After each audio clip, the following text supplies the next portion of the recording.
சகோதரி ரிஸ்வானா அவர்கள். அண்ணா, எங்க வீட்டுக்காரர் என்னோட புருஷன் வன்னியர் சமுதாயத்தை சேர்ந்தவர்.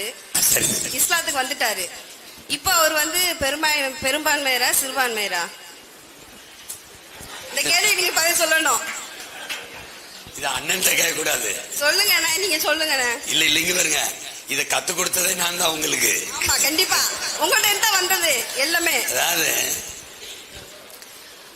மதத்தை வச்சு உலகில் எந்த மானுடனையும் தங்கச்சி மதிப்பிடுறதில்லை.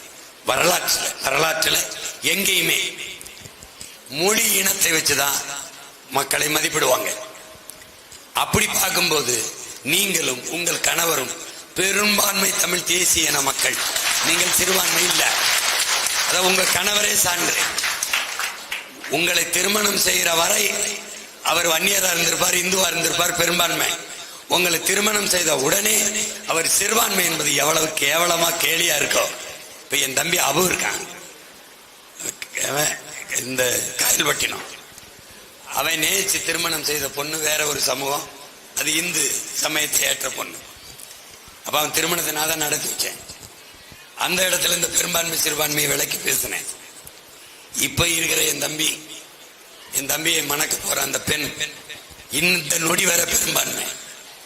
இப்ப இவனை திருமணம் பண்ணி அதுல ஒப்பந்தத்துல கையெழுத்திட்டான்னா இவளை சிறுபான்மைன்னு சொல்லுது எவ்வளவு வேடிக்கையானதுன்னு நீங்க பார்க்கணும். இப்ப என் தம்பி யுவன் சங்கர் இஸ்லாத்தை ஏற்றுக்கிறாரு, உங்களுக்கு தெரியும். இப்ப எங்க அப்பா இளையராஜா இந்து மதத்துக்குள்ள இருக்காரு.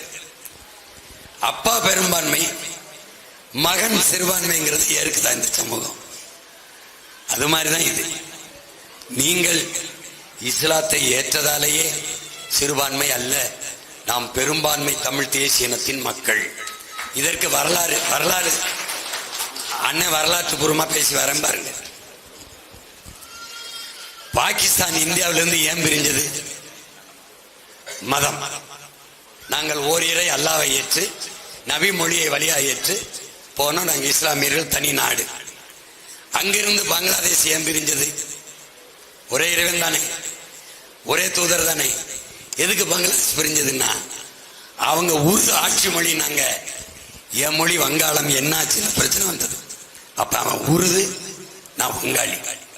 மார்க்கம் ஒன்றா இருக்கலாம், ஓர் இறை ஒன்றாக இருக்கலாம், ஆனால் நீ உருது, நான் வங்காளி. அப்ப மொழி வழியேதான் தேசிய இனங்கள், நிலங்கள். ஐரோப்பா முழுக்க கிறிஸ்தவர். ஏன் ஒரே நாடா இல்ல?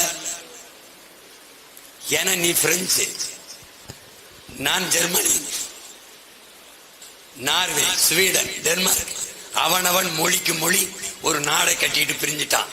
ஆனா ஒரே மதம் தான். இதுல இருந்து என்ன தெரியுது? மதத்தை வச்சு மனிதனை மதிப்பிடுவது இல்லை, மொழி இனமாகத்தான் பார்ப்பார்கள்.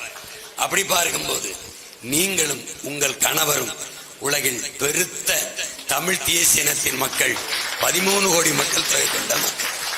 அதனாலதான் திரும்ப திரும்ப சொல்றேன், நாமல்ல சிறுபான்மை. இந்த நிலத்தில் ஐயா ஸ்டாலின், உதயநிதி போன்றவர்கள் தான் சிறுபான்மை. உங்களுக்கு புரியுதா? கண்டிப்பா. அண்ணா வணக்கம், என் பேர் கர்ணன். நான் ஜப்பான்ல 5 வருஷமா இருந்துட்டு இப்போ ஊருக்கு வந்திருக்கேன். என்னுடைய கேள்வி என்னன்னா, நான் ஜப்பான்ல போய் இறங்கும் போது அங்குள்ள கல்ச்சர், அங்குள்ள ஏரியா பார்த்துட்டு நம்ம ஊரை பார்க்கும்போது ரொம்ப பேக்கா இருக்குது. எனக்கு ஒரு 50 வருஷம் அவங்க முன்னாடி போயிட்டு இருக்காங்கன்னு எனக்கு பார்த்துட்டு ஒரு ஃபீல் ஆச்சு. அதனால என்னடா, நாங்கள் கவனிக்கும் போது அவங்க ஸ்கூல்ல இருந்து அந்த பழக்கத்தை அவங்க மக்களுக்கு டீச் பண்ணி கொடுக்குறாங்க, சொல்லி கொடுக்குறாங்க. ஒழுக்கம் முக்கியமா ஒழுக்கம். நான் இன்னைக்கு காலையில 10 மணிக்கு நிகழ்வு போட்டிருந்தாங்க, நான் சீக்கிரமா வந்துட்டேன். எனக்கு அது அப்படி அங்க போய் ஒரு 5 வருஷத்துக்கு அப்புறம் அது ரொம்ப கஷ்டமா தான் இருந்துச்சு. இந்த ஒழுக்கத்தை 10 மணிக்கு நம்ம அங்கே டைமிங் கரெக்டாக ஃபாலோ பண்ணணும். நான் எங்க வீட்டுக்கு வந்துட்டு இங்க 10 மணிக்கு அந்த மாதிரி எதுவுமே இல்லை. அது நம்ம ஊர் மக்கள் அப்படிதான், இது வரைக்கும் அது மாறணும். என்னுடைய கேள்வி என்னன்னா, சின்ன பிள்ளைங்கள இருந்து அவங்க அந்த ஒழுக்கத்தை சொல்லி கொடுத்து அவங்க அந்த மாதிரி கண்டினியூ பண்ணிட்டே இருக்காங்க. அதை கண்டினியூ அவங்க ஃபாலோ பண்றாங்க. அதுவும் எனக்கு நம்ம ஊர் அது மாறணும்னு எனக்கு ஒரு ஆசை. அதுக்கப்புறம் இஸ்லாமியர் அண்டு கிறிஸ்தவங்கள்கிட்ட ஒரு கேள்வி கேட்கணும். இப்போ வட இந்தியாவில் அந்த மக்கள் இந்து மதம் அப்படிங்கிற ஒரு காரணத்தினாலேயே ஓட்டு போட்டு அவங்க பிஜேபிங்கிற ஒரு கட்சியை வர வச்சிருந்தாங்க. அது அவங்க மதத்தினால அடிப்படையில் ஓட்டு போடுறாங்க. இப்போ நம்ம ஊர்லயுமே கிறிஸ்டியன் அண்ட் முஸ்லிம்ஸ் அந்த மக்கள் வந்து நம்ம இங்க பாதுகாப்பா இருக்கணும் அப்படின்னு நினைச்சு சுயநலம்னு சொல்லல அந்த வார்த்தை, பட் எனக்கு அது ஆதங்கமா இருக்குது. இவங்க ஏன் இப்படி மக்கள் திரும்ப திரும்ப இவங்களுக்கு இவ்வளவு போறோம் நம்ம கண்ணு முன்னாடி ஒரு அநியாயங்கள் நடக்கும் போதே பார்த்துட்டு திரும்பியும் ஓட்டு போடுறாங்களே. இப்போ வள கொள்ளைகள், இப்போ சின்ன சின்ன பசங்க கூட ஸ்கூல்ல கூட இப்போ கஞ்சா போதை எல்லாம் ரொம்ப அநியாயமா போயிட்டு இருக்கு. இது பார்த்துட்டு எங்களால ஆதங்கத்துல எனக்கு இருக்க முடியல. நான் ஜப்பான்ல 5 வருஷமா இருந்துட்டு இருக்கேன். எனக்கு எங்க ஊர்ல வந்து என்ன அந்த ஒழுக்கு செய்வாங்க இருக்க முடியாத மாதிரி ஒரு ஃபீல் ஆகுது. அந்த மாதிரி ஒரு இது இருக்கு. எனக்கு ஒரு முடிவு வேணும் கண்டிப்பா. நல்ல கேள்வி தம்பி சொல்றேன் நினைக்கிறேன். நம்ம மக்களுக்கு ஒரு அச்ச உணர்வு இருக்கு. இங்க என்ன கற்பிக்கப்படுது அப்படின்னா,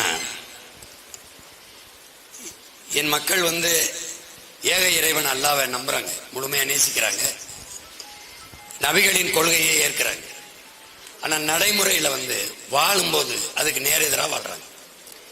திமுக தான் நமக்கு பாதுகாப்பு அப்படின்னா, என் போன்ற உன் போன்ற நீ கேட்ட கேள்விதான், என் போன்ற பிள்ளைகள்கிட்ட ஒரு கேள்வி எழுகுது, திமுக தான் நம்மளை பாதுகாக்கும்னா அப்ப அல்லாஹ் நம்மளை பாதுகாக்க மாட்டாராங்கிற கேள்வி நமக்கு வந்து, அப்ப நபிகளின் கொள்கையை நம்ம ஏற்கலையான்னு வந்து.